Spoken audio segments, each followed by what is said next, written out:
आइए आज हम बात करते हैं पिपिलरी कंट्रोल की। तो पिपिलरी कंट्रोल यानी ये जो हमारी पिपिल है ना, इसका कंट्रोल कैसे होता है, इसकी साइज़ कब बड़ी होती है, कब छोटी होती है, ये पूरा हम यहाँ पे बात करेंगे। तो पिपिलरी कंट्रोल में हमको दो चीज़ मिलनी देखने को मिलती है, एक मियोसिस देखने को मिलता है और दूसरा मिड्रियासिस। मियोसिस क्या होता है कि जब ये पिपिल की साइज़ छोटी होती है इसको हम मियोसिस बोलते हैं, और जब ये पिपिल की साइज़ और बड़ी हो जाती है तो इसको हम बोलते हैं मिड्रियासिस। ठीक, तो देखिए ये मियोसिस और मिड्रियासिस में यहाँ पे दो मसल्स का रोल होता है। तो देखिए हम इनके बारे में डिटेल से बात कर लेते हैं पहले, फिर बताते हैं। तो देखिए आई में देखिए दो तरह की मसल्स होती हैं, ये स्फिंक्टर पिपिलाई मसल्स, ये देखिए ये सर्कुलर होती हैं ऐसे ऐसे करके, और ये देखिए दूसरी डायलेटर पिपिलाई मसल होती है। डायलेटर पिपिलाई देखिए ये ऐसे रेडियल अरेंज होता है, ठीक है, इनका अरेंजमेंट रेडियल होता है, और स्फिंक्टर पिपिलाई का ये सर्कुलर होता है। तो पता चला कि जब स्फिंक्टर पिपिलाई मसल्स ये जब कॉन्ट्रैक्ट करेंगे ना, सर्कुलर है, तो ये जब कॉन्ट्रैक्ट करेंगे तो इसकी साइज और छोटी हो जाएगी। देखिए जब कॉन्ट्रैक्ट की तो ये देखिए इसकी साइज छोटी हो गई, इस वजह से ये मियोसिस कराती हैं। तो पता चला कि स्फिंक्टर पिपिलाई जब स्टिमुलेट होंगी तो मियोसिस कराएंगी, और डायलेटर पिपिलाई मसल जो है ये देखिए ये रेडियल है ऐसे अरेंजमेंट इनका, तो जब ये स्टिमुलेट होती है ना तो ये कॉन्स्ट्रिक्ट कर जाती है, जब कॉन्स्ट्रिक्ट करके ये छोटी हो जाएंगी। फिर देखिए अब अभी तक यहाँ तक थी, अब देखिए ये छोटी हो गई जब स्टिमुलेट हुई, तो इस वजह से ये पिपिल की साइज जो होगी ये बड़ी हो जाएगी, तो ये कॉज कराती हैं मिड्रियासिस। ठीक है, तो मिड्रियासिस हमारे डायलेटर पिपिलाई मसल से होती है और मियोसिस स्फिंक्टर पिपिलाई मसल से होती है। दोनों का अरेंजमेंट देखिए बिल्कुल अलग अलग डायरेक्शन में होता है। और यहाँ पे देखिए M3 रिसेप्टर्स होते हैं और यहाँ पे अल्फा 1 रिसेप्टर्स होते हैं।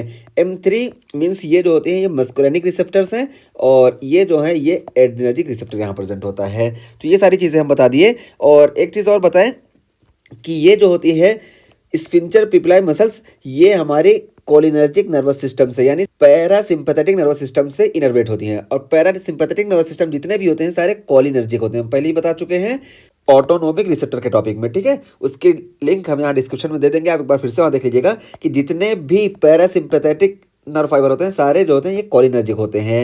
और एक डायलेटर पिपिलाई मसल जो होती है ये सिंपैथेटिक नर्वस सिस्टम के स्टिमुलेशन से वर्क करती है, और ये सिंपैथेटिक नर्वस सिस्टम जो होता है ये जो होता है ये मोस्टली एड्रिनर्जिक होता है। ठीक है, इसके बारे में वही ऑटोनोमिक रिसेप्टर में अच्छे से हम बात किए हैं।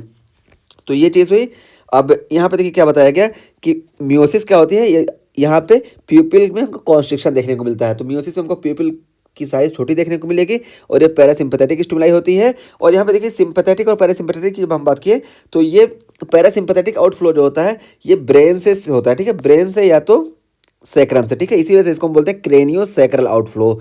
और सिंपैथेटिक नर्वस सिस्टम का जो आउटफ्लो होता है ये T1 से लेके L3 के बीच में होता है। ठीक है, इस वजह से इसको बोलते हैं थोरैको लंबर आउटफ्लो। तो पता चला कि आंख में हमारे सिंपैथेटिक और पैरासिम्पैथेटिक दोनों तरह की सप्लाई है।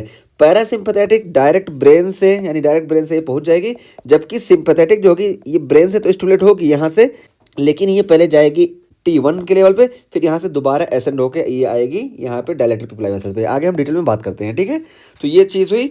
अब देखिए कॉन्स्ट्रिक्शन और पैरासिम्पैथेटिक इसके न्यूरॉन्स जो हैं देखिए डायरेक्ट फर्स्ट न्यूरॉन जो होंगे एडेंगर वेस्फॉल न्यूक्लियस, ये देखिए ये एडेंगर वेस्फॉल न्यूक्लियस है, ये देखिए यहाँ से ओरिजिनेट होगा पहला न्यूरॉन, और ये ब्रेन से ही है, थर्ड क्रेनियल नर्व के फाइबर के साथ ये आएगा, और यहाँ पे देखिए सिलियरी गैंग्लियन में टर्मिनेट हो जाएगा। तो ये फर्स्ट न्यूरॉन एडिंगर वेस्फॉल न्यूक्लियस से निकलेगा और सिलियरी गैंग्लियन तक आएगा वाया थर्ड क्रेनियल नर्व। तो थर्ड क्रेनियल नर्व के फाइबर के साथ ये पहला न्यूरॉन सिलियरी गैंग्लियन तक आएगा, फिर सिलियरी गैंग्लियन से दूसरा न्यूरॉन शुरू होगा, और इसको हम बोलते हैं शॉर्ट सिलियरी नर्व। ठीक है, तो शॉर्ट सिलियरी नर्व ये सिलियरी गैंग्लियन से निकलेंगे और ये जाके स्फिंक्टर पिपिलाई मसल को स्टिमुलेट करेंगे। तो जब पैरासिम्पैथेटिक नर्वस सिस्टम एक्टिवेट होगा तो यहाँ पे जाके देखिए एक एसिटाइल कोलिन रिलीज होगा, और ये इस वजह से स्फिंक्टर पिपिलाई मसल्स कॉन्स्ट्रिक्ट हो जाएंगी और पिपिल की साइज छोटी हो जाएगी, हमको मियोसिस देखने को मिलेगा। ठीक है, तो ये चीज़ हुई। तो यहाँ पे दो न्यूरॉन हुए, फर्स्ट न्यूरॉन और सेकंड न्यूरॉन, और इसको याद कैसे रखेंगे तो देखिए short ciliary nerve short in the प्यूपिल diameter. तो ये शॉर्ट सिलियरी नर्व जो है